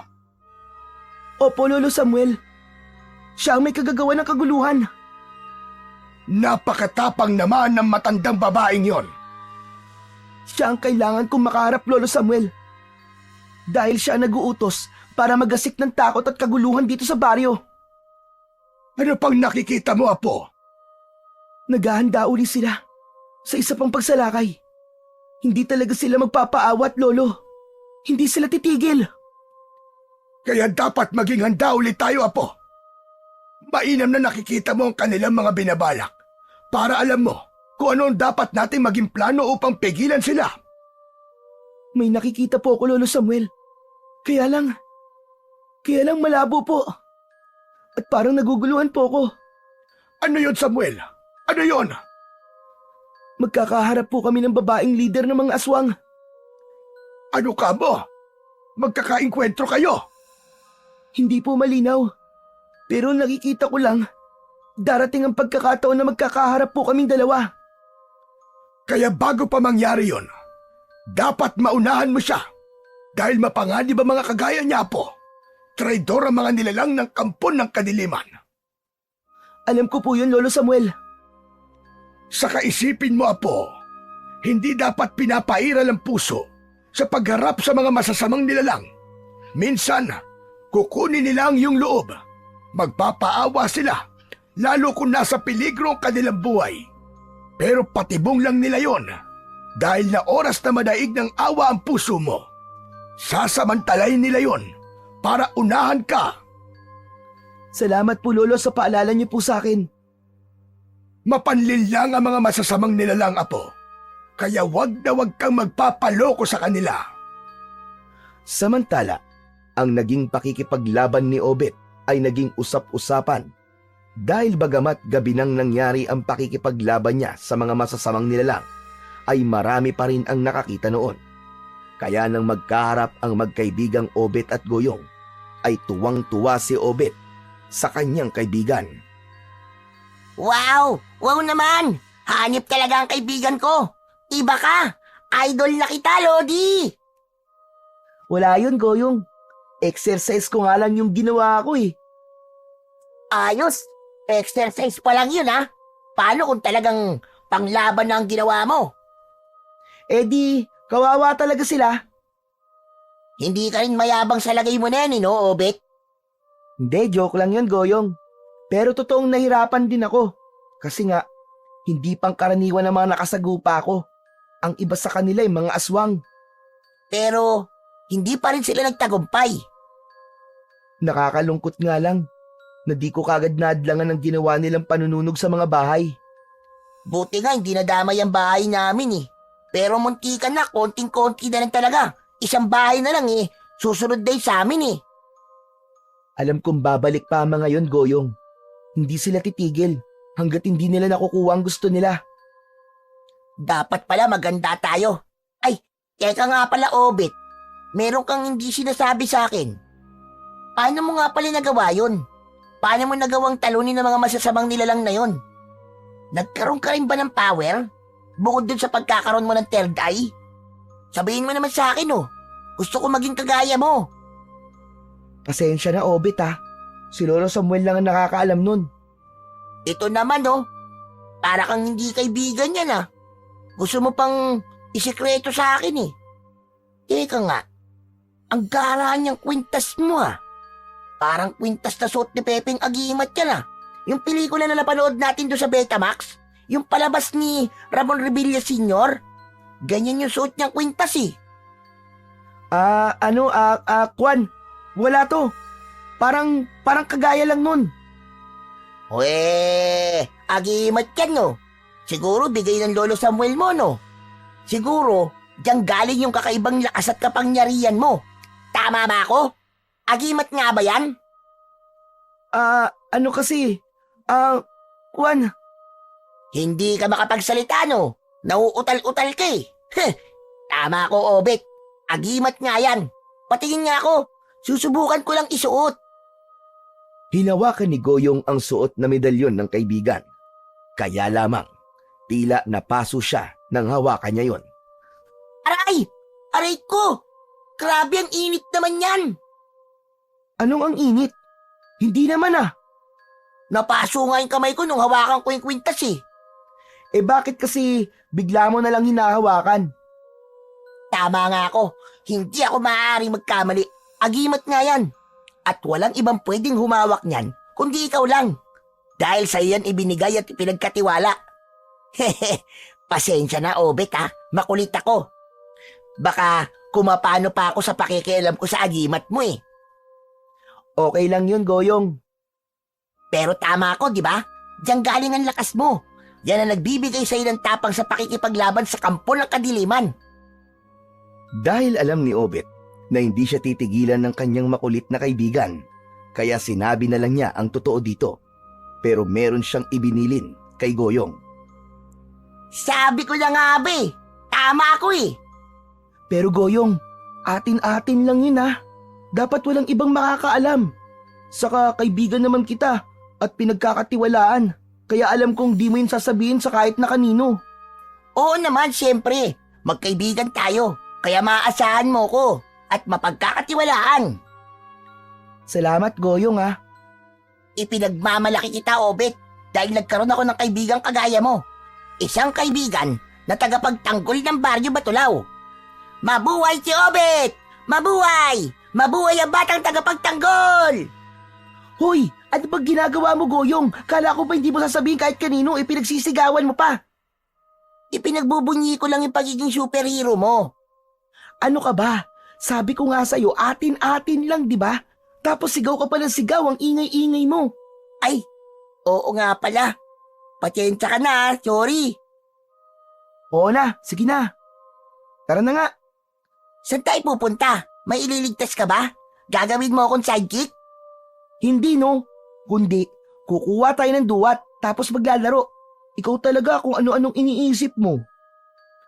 Bagamat may malaki ng pagbabago sa buhay ni Obet at nagkaroon na siya ng responsibilidad sa pagtataglay ng medalyon, ay nanatili pa rin ang kanyang pagiging bata. Hindi dapat mawala yun sa kanya, ang makapaglaro kasama ang kanyang matalik na kaibigan. Samantala, sa kabundukan ay may pinaplano si Suprema. Kausap niya ang kanyang tauhang pinagkakatiwalaan na si Eladio. Hindi ko alam kung magiging madali ang ibig mong mangyari, Suprema. Hindi mo pa sinusubukan. Mukhang kumokontrol ka na. Hindi naman sa ganon. Sundin mo na lang muna ang ipinag-uutos ko sa'yo. Ayokong marami kang reklamo. Dahil nga sa mga nangyari, Suprema, kaya naisip ko na baka hindi matupad ang ibig yung mangyari. Sumunod ka na muna. Ang dami mong dahilan. Gusto mo pa yatang magalit ako sa'yo. Kaya na nga, nagagalit na nga kayo. Dahil ang dami mong alibay, gawin mo na lang muna ang utos ko. Nagkakaintindihan ba tayo, Eladio? Opo, Suprema. Ganun naman pala eh. Sige na, kumilos ka na. Walang nagawa si Eladio kundi ang sumunod sa kanyang suprema. Alam niya kung anong pwedeng gawing parusa ng kanilang suprema kapag hindi siya tumalima. Kinabukasan, mula sa kabundukan ay bumaba si Eladio upang sundin ang utos sa kanya ng suprema. Sa Baryo Batulao ang kanyang pinuntahan. Doon niya hahanapin ang kanyang sadya, ang ipinahahanap ng kanilang pinuno. Sa lugar na ito sinasabi ng aming mga kampon na ninirahan ang ipinapahanap ni Suprema na hahadlang sa aming plano at isa lamang siyang paslit. Magtatanong-tanong ako. Ayun, may batang nangunguha ng mga tuyong sanga ng kahoy. Lalapit ako sa kanya para magtanong. Iho, sandali lang. Ako po bang kinakausap nyo, Manong? Oo. Wala namang ibang bata dito, di ba? May itatanong lang kasi ako sa iyo, Iho. Hindi naman po kasi Iho ang pangalan ko, Manong. Goyong po. Ganun ba? Goyong po. May ilang tanong lang ako. Hindi Goyong po. Goyong lang. Gumagalang lang po ako sa inyo, kaya may po. Ay, sorry. Akala ko kasi Goyong po ang pangalan mo at po ang apelido mo. Joke po ba yun? Para tatawa po ako? Hindi. Hindi yung joke. Okay po. Akala ko po nagjo-joke kayo eh. Ano po bang kailangan nyo, Manong? Gusto ko lang itanong kung may kilala kang batang lalaki na mahusay sa pakikipaglaban. Yung matapang at hindi natatakot sa mga iba't ibang klaseng nilalang. Kahit na sa aswang. Bakit niyo po naitanong? Kasi nga, nagbibigay kami ng regalo sa mga batang kagaya niya. Dahil isa siyang inspirasyon at idolo ng mga kabataan. Kaya bibigyan namin siya ng pagkilala dahil sa ginagawa niyang kabayanihan. Nako, kilalang-kilala ko po tinutukoy nyo. Kaibigan ko po yun. Ganun po kami nun Obet po ang pangalan niya. Obet pala ang pangalan niya. Opo, tsaka mabait po yun. Kasi kaibigan ko yun eh. Ay, teka nga pala. May pera din po ba kayong ibibigay sa kanya? Para masabi ko po kagad sa kanya. Hindi pwedeng sabihin. Basta sorpresa ang ibibigay namin sa kanya. O sige na ha, aalis na ako. Babalik na lang ako para dali ng sorpresa sa kanya. Sandali lang po, Manong. Ako po ba wala pong regalo? Sinagot ko po ang mga tanong niyo sa akin Tapos ako nga. Sa pagbabalik ko na rin lang. Isasabay ko yung regalo sa'yo. Huwag ka mag-alala. Iniwan na ni Eladio si Goyong. Napakamot na lang sa ulo ang bata. May pagtataka siya sa mga kinikilos ng kausap. Bigla tuloy gusto niyang magsisi kung bakit sinabi niya kagad ang tungkol sa kaibigan niya. At dahil hindi mapalagay si Goyong, agad niyang hinanap ang kaibigan upang sabihin ang tungkol sa taong naghahanap dito. Alam ko lang sasabihin mo, Goyong, na may taong nagtanong tungkol sa akin. Wow! Grabe naman yan! Ang galing mo, Obet! Manghuhula ka na rin pala? Habang papalapit ka kasi sa akin, naramdaman ko at nakita ko sa aking balintanaw na may kausap ka kanina. Alam mo rin ang aming pinag-usapan? Hindi. Ganito yon. Sabi kasi nung lalaking kausap ko, dahil sa ginawa mong kabayanihan, ay nais niyang bigyan ka ng gantimpala. Talaga? Pero parang bigla ako nagduda sa kanya, Obet Hindi rin maganda ang nararamdaman ko, Goyong. Ano bang nararamdaman mo, Obet? May masama siyang pinaplano. Kalaban ng taong yon. Baka nga kasamahan pa niya yung mga nakainkwentro kong mga kampo ng kadiliman Paano yan? Dapat pala, mag-iingat ka. Habang nag-uusap ang magkaibigan, nagulat na lamang sila nang mula sa kanilang likuran ay lumitaw si Eladio. Sabi ko na nga ba, hindi ako mahihirapang hanapin ka, Obet. Ikaw? Sinundan mo ko? Oo, dahil alam kong ikaw lamang ang makapagtuturo sa akin kung nasa na kaibigan mo. Anong kailangan mo sa akin? At sino ka ba? Hindi na importante yun, Obet. Ang mahalaga ngayon ay dapat ka sumama sa akin. Hibang ka ba? Ba't ako sasama sa'yo? Oo nga, naiibang ka ba? Ba't may sasama ang kaibigan ko? At saan mo siya dadalhin? Malalaman mo din mamaya. Hindi ako sasama sa'yo. Oo nga, hindi siya sasama sa'yo. Kaibigan ko siya. Alam ko may masama kang binabalak. Oo nga, alam ni Obet na may masama kang binabalak. Sasama ka kung ayaw mo may di magandang mangyari sa'yo. Huwag mo akong takutin dahil hindi ako natatakot sa'yo. Oo nga, huwag mong takutin ang kaibigan ko. Hindi siya natatakot sa'yo. Niloloko mo ba ako? Patang butete? Ako ba ang sinasabihan mo, Butete, ha? Oo, dahil malaki ang tiyan mo. Para kang butete. Masama pala ang tubo ng dila ng bunganga nito, Obet eh. Mapanakit ng damdamin. Kailangan may sama kita, Obet, sa ayaw at sa gusto mo. Hindi ako sasama sa'yo. Hinawakan ni Eladio sa braso si Obet. Nakialam naman si Goyong. Tinabig nito ang bata at tinamaan sa muka, kung kaya natumba ito. Ang sama mo! Sinaktan mo ang kaibigan ko! Pasaway kasi siya. Pakiilamero. Pero hindi mo siya dapat sinaktan! Biglang hinawakan ni Obet ang kamay ni Eladio. Pinisil yun na tila ibig durugin. Napangiwi at napasigaw ito nang dahil sa sobrang sakit. Ah! Iko! Bitiwan mo ang kamay ko! Mababali! Sige, Obet! Durugin mo ang kamay niyan! Salbahe yan eh! Mapanakit ng bata! Ano ba talagang kailangan mo sa akin, ha? Bakit gusto mo akong isama? Magsalita ka! Magsalita ka! Aray! Ang kamay ko! Bitiwan mo muna ang kamay ko! Saka ko sasabihin sa'yo! Aray, ang sakit! Binitiwan ni Obet ang kamay ni Eladio. Subalit nang bitiwan yun ng bata, ay biglang tumakbo yun upang tumakas. Nagmamadaling lumayo. Hahabulin sana ni Goyong, pero pinigilan siya ni Obet. Duwag! Bumalik ka rito! Duwag! Hayaan mo na siya, Goyong. Ang yabang-yabang. Duwag naman pala. Hatawa, ang galing mo, Obet. Ang liit-liit ng kamay mo pero nung hawakan mo yung lalaki, napangiwi siya ng dahil sa sakit, dahil sa pagpisil mo. Ang lakas ng kamay mo. Halos madurog ang buto niya sa kamay. Talagang may masamang plano sa akin ng lalaking yun. Pero hanggang yabang lang siya, Obet. Kaninang hawak ko ang kamay niya, may naramdaman ako, Goyong. Malambot ba ang kamay niya? Na-inlove ka ba sa kanya? Loko-loko! Anong akala mo sa akin? Joke lang. Masyado mo kasing seryoso eh. Ano bang naramdaman mo? May nag-utos sa kanya, Goyong. Tagasunod lang siya. Ibig mo sabihin, may mas mataas pa sa kanya? At yun ang talagang may kailangan sa'yo? Ganun na nga ang kutob ko. Mas mapanganib ang nilalang na yun. Kaya siyang nais kong makaharap. Paano? Umalis na nga siya at natakot sa'yo eh. Ramdam kong babalik siya, Goyong. Hindi yun makukontento hanggat hindi ako na isasama.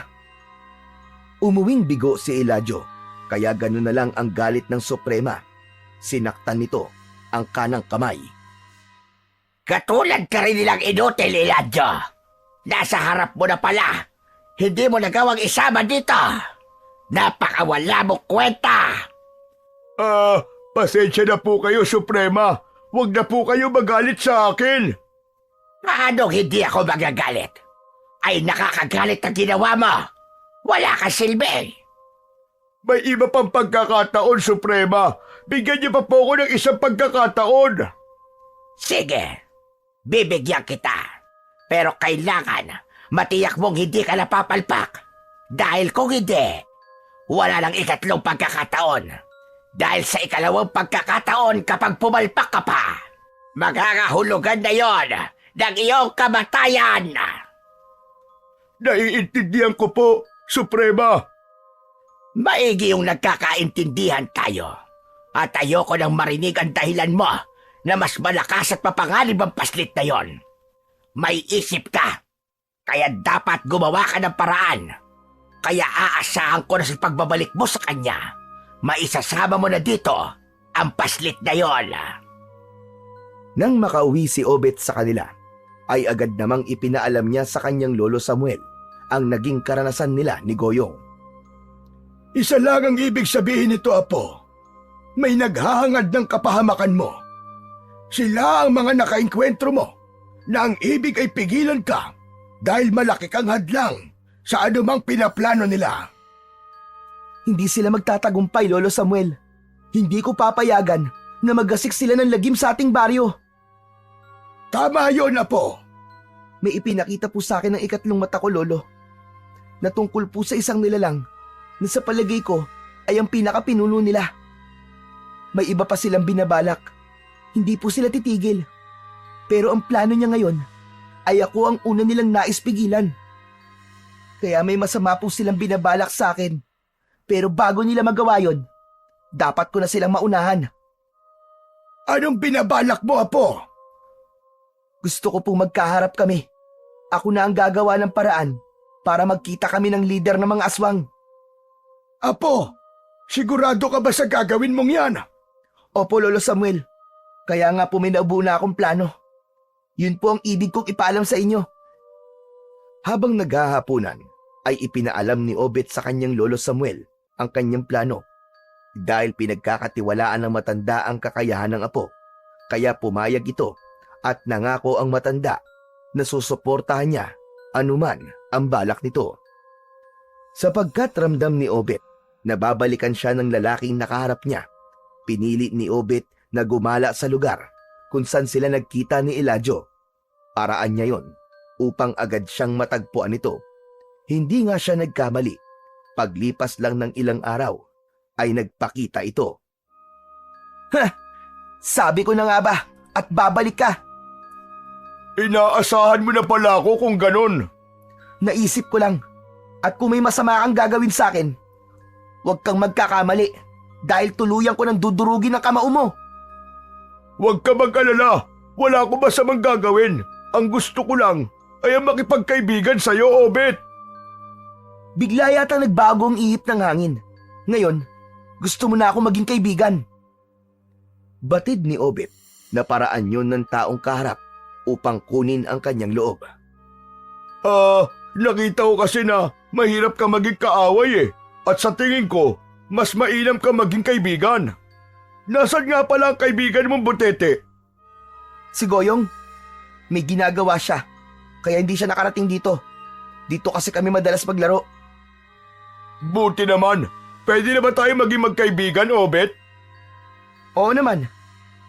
Elijah nga pala ang pangalan ko. At dahil magkaibigan na tayo, siguro naman ay magtitiwala ka sa akin kung isasama kita sa amin, hindi ba? Para makilala mo ang iba kong mga kasama. Nais ka rin maging kaibigan eh. Hindi na nagdahilan pa si Obet. Agad siyang pumayag sa alok ni Elijah. Ang totoo kasi ay plano niya na yon. Sasama talaga siya kay Elijah kapag niyaya siya nito. Kasama yon sa mga plano na sinabi niya kay Lolo Samuel. Walang kahirap-hirap si Elijah na naisama si Obet. Galak na galak ang puso nito dahil may dala siyang magandang balita para sa kanilang suprema sa kanyang pag-uwi sa gubat. Mahaba-haba din ang naging paglalakbay ni na Elijah at Obet hanggang sa marating nila ang pusod ng kagubatan. Nakita ni Obet na tila isang pamayanan yon na may mga nakatirik na maliliit na kubo na tirahan ng mga taong naroon. Anong lugar ito, Mang Elijah? Dito ang aming kuta, ang aming pamayanan. Marami kayong nakatira dito? Hindi ganun karami, pero alam naming mas dadami pa kami sa mga darating na panahon. Bakit mo kayo sinama rito? Nasaan yung sinasabi mong gusto ko makita at makausap? Maghintay ka lang dito at tatawagin ko lamang si Suprema. Suprema? Oo, yun ang tawag namin sa aming pinuno. Dinala ni Elijah si Obet sa isang lugar kung saan sila maghaharap ng kanilang lider na si Suprema. Nag-utos pa si Elijah sa mga kasama niya upang ipaghanda ng pagkain ng bata. Sa pagharap ni Elijah sa Suprema ay napakalaki ng pagkakangiti niya dahil alam niyang nagawa niya ang kanyang ipinangako. Ganyan nga, Elijah. Maaasahan ka rin naman pala kahit papano. Nasaan ang bata? Nasa lugar ng inyong tanggapan. Naghihintay doon si Obet. Sige, pupuntahan ko siya. At sabihan mo mga alagad natin, hindi natin alam kung anong binabalak ng paslit na isinama mo rito. Kailangan maging handa sila. Hindi tayo dapat maunahan. Gaya ng mga ipinarating sa akin ng kakaibang lakas niya. Ngayong narito siya sa ating kuta. Tignan ko lang kung hanggang saan ang ipinagyayabang niyang kapangyarihan. Malamang, dito na rin siya mamamatay. Samantala, sa isang kubling lugar malapit sa kuta ng mga taong labas, ay naroon ang dalawang nilalang na kanina pa nagmamasid at nag-aantabay. Dahil nga napagplanuhan ni na Obet at Lolo Samuel ang balak nito, kaya mula sa pagkikita pa lamang ni na Obet at Eladio, ay lihim na nagmamanman sina Lolo Samuel at Goyong. Sumunod sila hanggang sa gitna ng gubat. Lolo Samuel, anong gagawin natin? Baka may masama silang gawin sa kaibigan ko. Maghihintay muna tayo, Goyong. Saka alam kong pinaghandaan ni Obet ang pakikipagharap niya sa lider ng mga nilalang na narito. Isa pa alam niya ang kanyang gagawin. Malaki ang tiwala ko sa kanya. Pero Lolo Samuel, mukhang marami po sila dito. Di ba mga aswang sila? Ang medalyon na taglay ni Obet, hindi siya pababayaan nun. Halika Lolo Samuel, lumapit pa tayo. Nakita ko si Obet. Papalapit sa kanya ang isang babae. Isang babae pa lang kanilang pinuno. Sa lugar na kinaroroonan ni Obet, ay pinuntahan siya ng Suprema. Tignan mo nga naman. Nagkaharap din tayo, bata. Akala ko, matatagalan pa bago kita makaharap. Pero naging mahusay si Eladio upang kumbinsihin ka. Kayong kanilang pinuno? Tama ka. Ako ang kanilang pinuno. Na kung tawagin nila ay Suprema. Na kanilang iginagalang at sinusunod. Kayo rin ang leader ng mga aswang. Napahalakhak si Suprema sa naging tanong ni Obet. Diretsahan ka kung magtanong, bata. Oh, ako nga ang kanilang pinuno. Kung ganon, ikaw pala nag-utos para magasik ng gulo sa baryo Batulaw. Para atakihin ng mga aswang ang baryo at ipasunog mo rin. Oo, tama ka. Ako nga nag-utos sa kanila. Dahil gusto ko sakupin ang lugar na yon at hikayatin ang mga naninirahan upang sumapi sa aming pangkat. Na pangkat ng masasama. Pangkat ng mga kampo ng kadiliman. Oo, tama ka. Dahil sa aming pangkat, makakamtan nila ang pagkakapantay-pantay at kasaganahang inaasahan nila. Oras na magtagumpay ang aming ipinaglalaban. Para sa kasamaan ng ipinaglalaban mo, walang mabuting idudulot yan sa mga tao. Paghihiganti, kalupitan, kasamaan. Yun ba ang gusto mong palaganapin dito sa aming baryo? Hindi maaari yun. Dahil pipigilan kita. Matapang na bata. Ngayon lang ako nakakilala na katulad mo. Kaya lang ano bang magagawa mo? Ipinagmamalaki mo ba sinasabi nilang lakas at kapangyarihang taglay mo na ikinatakot na mga alagad kong nakainkwentro mo? Hindi mo kilala ang kaharap mo ngayon, bata. Alam kong masama ang plano mo sa aming baryo at hindi mo yun maikakaila. Dahil nalalaman ko ang mga yon, Suprema. Ang bawat kilos nyo ay nalalaman ko. Nalalaman mo? Paano? Hindi na importante yon at maging ang pagkumbinsi sa akin ni Elyado ay alam kong mangyayari. Dahil sa lugar na to, gusto mong tapusin ako, hindi ba? Magaling! Alam mo rin yun? Pero nakuha mo pa rin sumama. Dahil hindi ako natatakot sa'yo. Talagang matapang at palaban ka. Baka nakakalimutan mo kung nasan ka. Lugar namin ito. Kuta ito ng mga aswang, ng mga kampon ng kadiliman.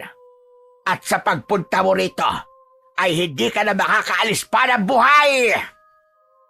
Napansin ni Obet na napapaligiran na siya ng mga nilalang na naninirahan sa lugar na yon. Matalim ang mga titig nito sa kanya. Anumang sandali ay magbabago na ng mga anyo. Hindi pa gabi, subalit nagagawa nilang magbago ng anyo dahil naroon sila sa kanilang teritoryo.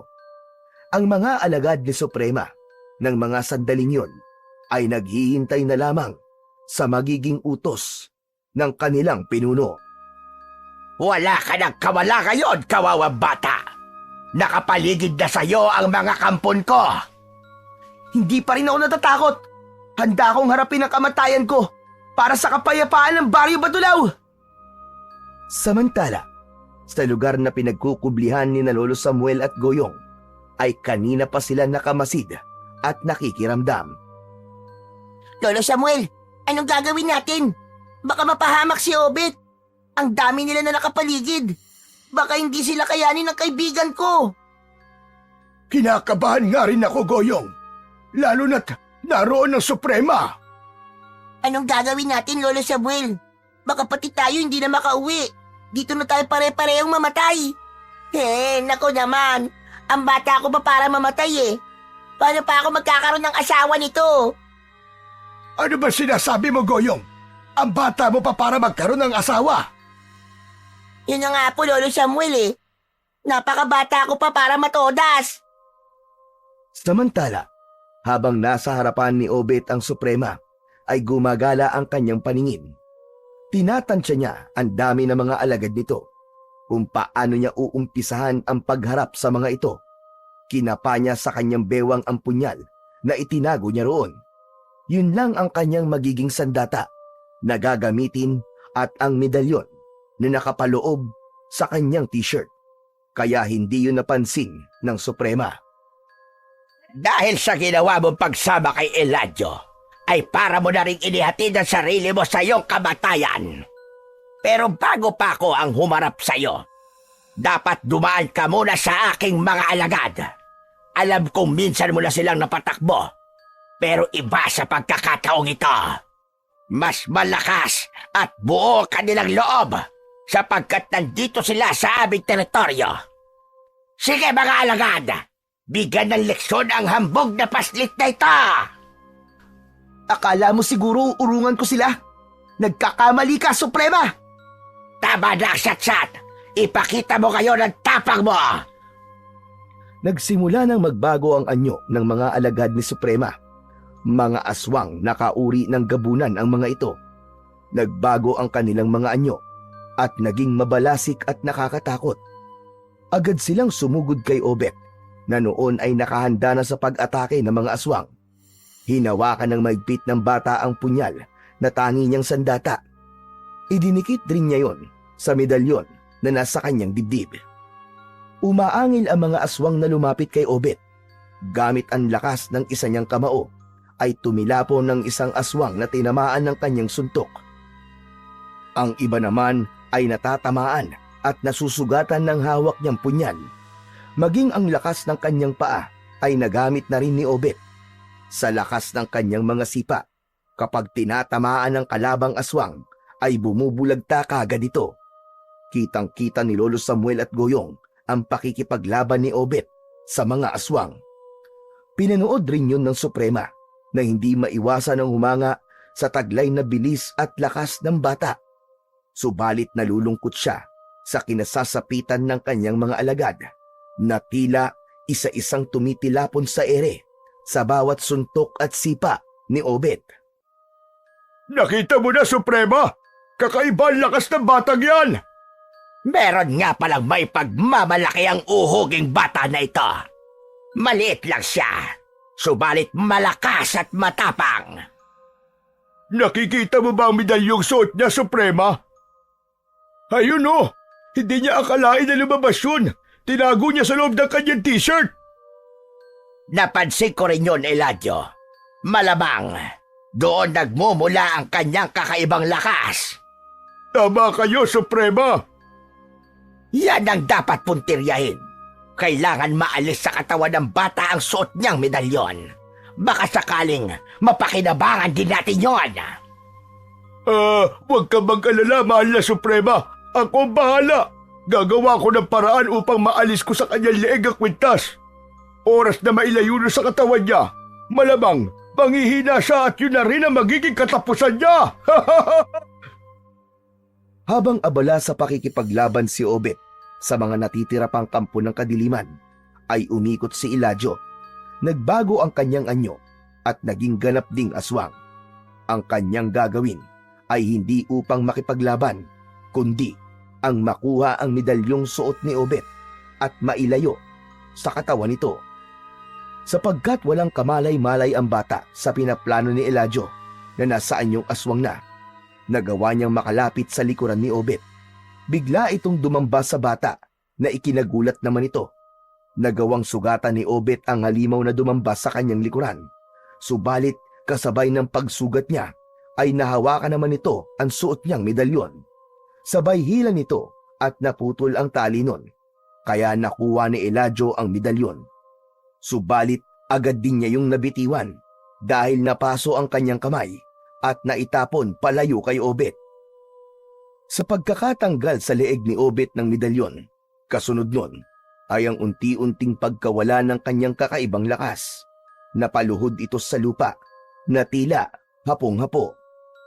Mula naman sa pinagkukublihan ay napatayo na si Lolo Samuel. Kitang-kita nila ang nangyari sa kanyang apo. Lolo Samuel! Ang medalyon! Naalis sa leg ni Obet! Hindi ito maaari. Mapapahamak ang aking apo. Paano na po? Kahit tulungan natin si Obet, hindi natin kakayanin sa mga aswang. Kailangan niligtas ko ang aking apo. Teka, Lolo Samuel! Saan po kayo pupunta? Hindi siya dapat mapahamak. Kaya kukunin ko ang medalyon upang ihagis muli sa kanya. Nakayuko pa rin sa lupa si Obet. Nakaramdam ito ng pagod. Lumapit naman sa kanya si Suprema na pinagtatatawanan siya. Ipinakita pa nito ang medalyong dinampot niya. Hindi siya napapasok dahil hawak lamang ito sa tali. Hanggang diyan ka na lang pala, batang uhugin. At dito pala nang gagaling sa medalyon na ito ang iyong lakas. Akin na yan! Ibigay mo sa akin yan! At bakit ko naman ibibigay sa iyo to, Aber? Hindi mo na ito makukuha pa sa akin. Pero mukhang wala itong bisa sa gaya namin. Kaya hindi rin namin ito mapakikinabangan. Kaya nga, ibigay mo na yan sa akin! Huwag kang ang hibang. Nakikita ko kung paano mo pinahirapan ang gusto mga alagad ko. Pero tama na yung nakita ko ang husay mo. At ngayon naman, ay oras na para gantihan ka. Hindi ko gagamitin ang lakas ko para tapusin ka. Kundi, nariyan ang iba ko pang mga alagad para tumapos sa'yo. Suprema! Ako na lang ang gagawa nun. Mas mainam, Eladio. At ako naman ay manonood lamang. Titignan ko kung paano mo tatapusin at parurusahan ang paslit na hambog na ito. Para siyang sisiw na dadagitin ng isang uwak. Sige na, paslangin mo na ang paslit na yan. Baka mamaya pa'y magkaroon siya ng iba pang kapangyarihan at maisahan pa tayo. Naghanda na si Eladio para sunggaban si Obet nang biglang lumitaw sa isang kubling lugar si Lolo Samuel. Kaya nagulat na may pagtataka ang Suprema. Huwag! Maawa kayo sa apo ko! Huwag niyo siyang sasaktan! Huwag niyong papatayin si Obet! Aba! Sino kang bigla na lamang susulpot dito at ibig makialam? Ako ang lolo ni Obet. Huwag mong saktan ang apo ko, nakikiusap ako sa iyo. Ako na lang ang saktan niyo! Ako na lang ang patayin niyo! Huwag lang ang pinakamamahal kong apo! Yung medalyon, sige na! Sa inyo na yon! Huwag mo lang patayin ang aking apo! Aalis kami dito, pangako yun! Lalayo kami! At hindi na kayo pakikialaman pa! Pang nakikiusap at nagmamakaawa si Lolo Samuel kay Eladio na isang aswang ng pagkakataong yon, ay kanina pa pala nakamasid sa matandang lalaki si Suprema. Matamang pinagmasdan ang lolo ni Obet. Napakunot ang noo nito at tila may gustong tiyakin. Ikaw ang Suprema! Ikaw ang kanilang pinuno! Kaya sa iyo ko nakikiusap. Alam ko nasa kamay mo ang kaligtasan ng aking apo. Kaya nagsusumamo ko at nakikiusap. Huwag ang apo ko. Siya ang buhay ko. Mahal na mahal ko siya. Sandali lamang. Ano ba ang pangalan mo, tanda?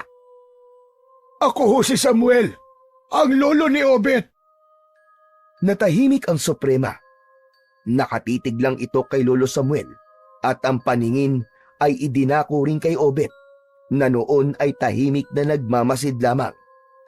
Saglit na napapikit ang bata. Meron siyang nakita sa kanyang balintanaw. May kinalaman yon sa mga nangyayari sa pagkakataong yon. Tumingin ang Suprema kay Eladio at nagbigay ng utos. Eladio! Iwan mo ang bata! Layuan mo siya!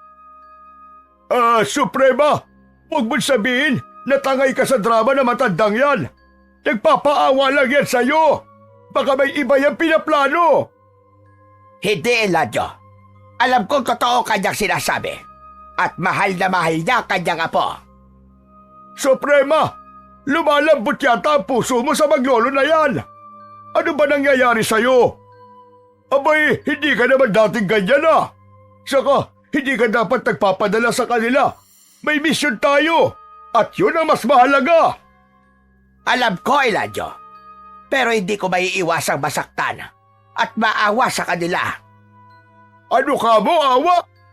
Meron kang awa para sa kanila? Tama ka sa iyong narinig, Eladio. Dahil nalaman ko na mahalagang tao sila sa buhay ko. Bahagi sila ng aking nakaraan. Suprema, ano ba yung sinasabi nyo? Malaki ang pagkukulang ko sa kanila, Eladio. Kinalimutan ko sila dahil sa aking naging kahinaan noon. Suprema, sino ka nga ba talaga? Anong sinasabi mong bahagi kami ng iyong nakaraan? Itay Samuel. Ako ho ito. Si Alicia. Ang naging asawa ng anak niyong si Luisito. Buhay ka? Ang balitang nakarating sa akin ay namatay ka dahil pinatay ka ng lalaking sinamahan mo at basta mo nalang iniwan sa akin ang anak mo dahil wala kang pakialam sa kanya. Hindi po yun totoo.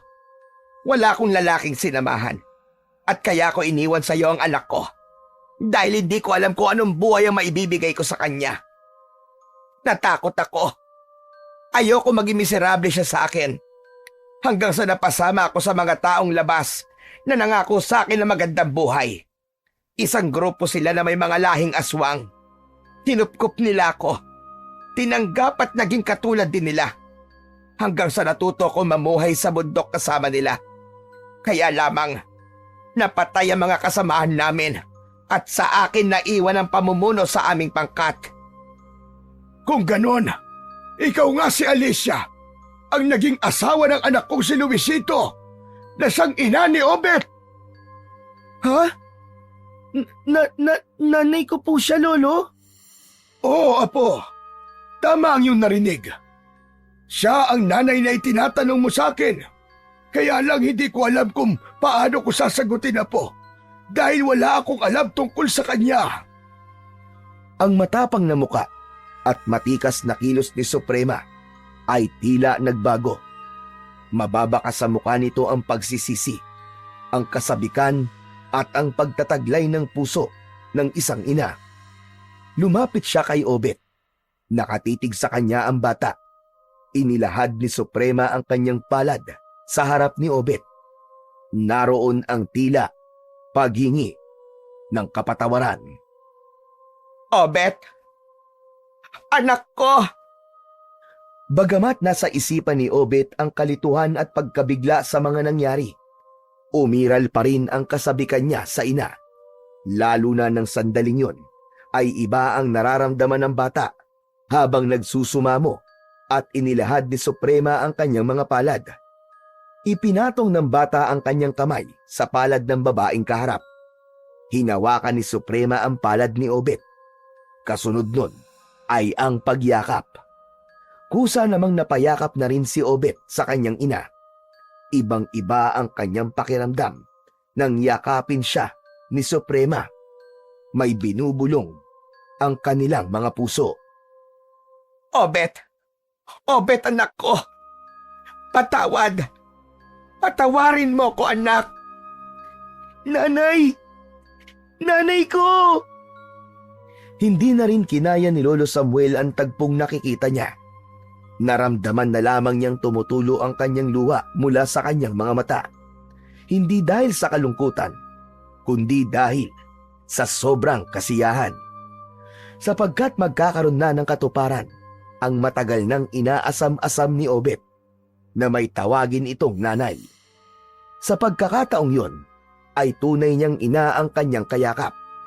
Mula naman sa hindi kalayuan ay nakikita rin ni Goyong ang mga pangyayari. Napaluan na rin siya nang makitang umiiyak ang kanyang matalik na kaibigan. Ang mga nilalang naman na naroon sa kuta ng mga sandaling yon ay unti-unti nang bumalik sa pagiging tao. Bagamat bahagi na ng kanilang pagkatao ang pagkakaroon ng matigas na damdamin dahil sa pagiging kampon nila ng kadiliman, ay tila lumambot pa rin ang kanilang puso sa eksenang kanilang nasaksihan. Sapagkat gaya ni Suprema, may kanya-kanyang kwento rin sila tungkol sa kanilang buhay. Meron din silang pamilyang pinagmulan bago pa sila napadpad at naging bahagi ng pangkat na kinabibilangan nila ngayon. Lolo Samuel, ito po pala yun. Ang alin, Apo? Ang nakikita ko po sa aking balintanaw. Ang pangyayaring ito na pagharap namin ng isang babae. Subalit malabo lamang at hindi ko ganap na maunawaan. Ibig mong sabihin nakita mo ang pangyayaring ito, Obet? Opo, nanay. Kaya lamang po, hindi ko po yun masyadong maunawaan. Pero ngayon po, malinaw na po sa akin ang lahat. Obet, anak, napakalaki na naging kasalanan ko sa inyo. At gusto kong makabawi. Babawi ka sa anak mo. Nakakalimutan mo na yata kung sino ka ngayon, Alicia. Matagal na panahon na rin akong nasa kadiliman at walang kapayapaan. Inakala ko na wala nang puwang ang pagbabago para sa akin. Subalit, dahil sa pangyayaring ito, nang makita ko ang aking anak, may pagkakataon pa pala para hangarin kong magbago. Sigurado ka ba sa sinasabi mong yan? Opo, Itay. Ako ang Suprema at alam ko kung ano rin ang nasa puso ng aking mga kasamahan. Lahat sila ay susunod sa akin, lalo na kung ito'y para sa ikabubuti namin. Medalyon, nasaan? Narito po, Itay. Ibinabalik ko na po sa inyo. Sadyang ito'y para kay Obet. Pero ngayon, hindi lang ito para sa aking apo, kundi itong gagamitin natin para matulungan ka, Alicia, at 10 na mga kasamahan mo. Sandali lang. Ano pong ibig niyong sabihin, Itay? Maaari nating subukan ang kapangyarihan nito, lalo na kung ang hangad nyo ay ang pagbabago at kapayapaan. Hinawakan ni Lolo Samuel ang medalyon at umusal ito ng dasal. Taimtim yun upang humingi ng tulong at gabay. Saglit pa ay nagbigay ng kulay puti at nakakasilaw na liwanag ang medalyong hawak ni Lolo Samuel. Gumapang ang liwanag na yon at enerhiya mula sa medalyon sa lahat ng nilalang na naroon sa lugar na yon. 2 ulit na dinaanan sila ng liwanag at pagkadakay biglang nawala yon. Pinagmasdan ni na Obet at Lolo Samuel ang itsura ng mga naroon. Nawala ang tila dilim na dati makikita sa kanilang mga muka.